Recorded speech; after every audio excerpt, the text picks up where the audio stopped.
Well, what do you have here?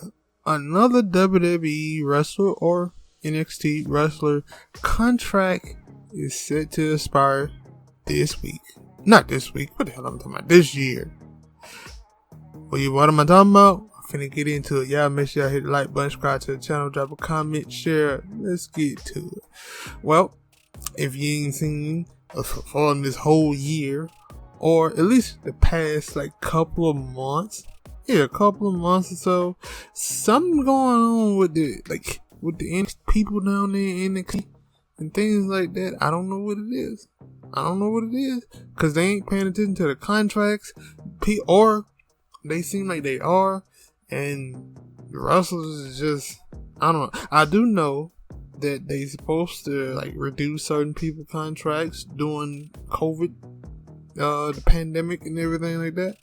But yes, you heard about Adam Cole. He's officially AEW.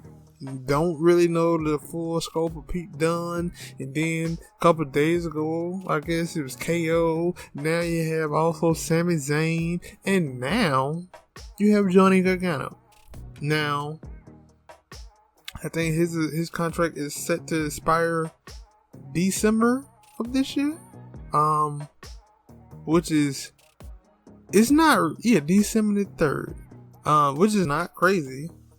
Especially once you hear and know all the revamping of how NXT is supposed to be. I ain't saying that Johnny Gargano is going to leave. I'm not saying that he's going to resign. But I'm saying that going by the history of Vince McMahon, he don't want no small guys. He want the big guys. He want the big muscle bound people. He want the model type muscle bound people. Just saying. Johnny Gargano has had a great career in NXT.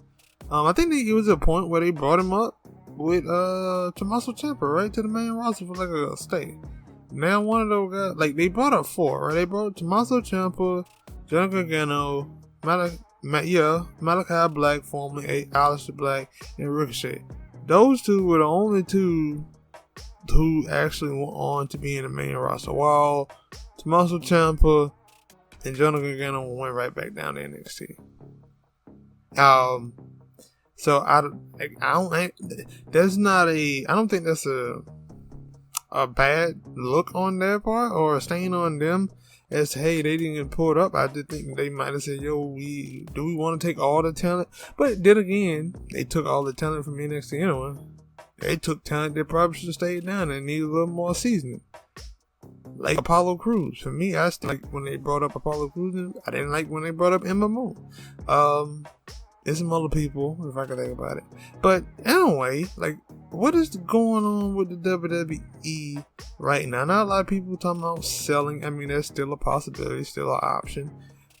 Only thing I could say to, is for sure a thing, is that NXT was big. It was somewhat big when it was on the internet. When it was on WWE Network, they put it to TV, and with all the fanfare, you would have thought that NXT would have been pulling in at least 1 million views. It did not. It was only putting in a certain amount of 700,000, somewhere around that area. They weren't pulling in that many people, and then you have AEW coming in, and they pulling in 1 million views most of the nights. So I'm pretty sure that's what it is. They're that they won the Wednesday night war, and Vince McMahon yep, time to redo this shit. But man, I know other people. I've seen other wrestling people and not they don't want to talk about who's gonna get released and who's next, who's gonna get fired. Even though it's another round of firing that's supposedly looming, it's a lot of people. It's a lot of wrestlers that a lot of fans love. It's a lot of wrestlers that fans love that don't get a chance. Hey, it might be some of them might end for what. If you listen to the Nick Khan interview, I think he kind of alluded to that. Some of the wrestlers asking for their release, and then I seen the thing with Jake Atlas, and Jake Atlas was I asked to be released before the WWE released me. You have Andrade, he asked to be released. Alistair Black didn't ask to be released, but he was thinking about it. So maybe that's the thing also, that we like, maybe we jumping, a lot of people jumping the gun with wrestlers being let go, when actually it's the old wrestlers that asked them to be let go. But anyway, that's the news. Want to drop something in on you? I think Impact Impact does have a pay-per-view coming up this week. Victory Road. I will be doing some prediction as always, and maybe some more stuff come later on. Who knows? Hit the like button again. Subscribe to the channel. Drop a comment. See y'all in the next video. Peace.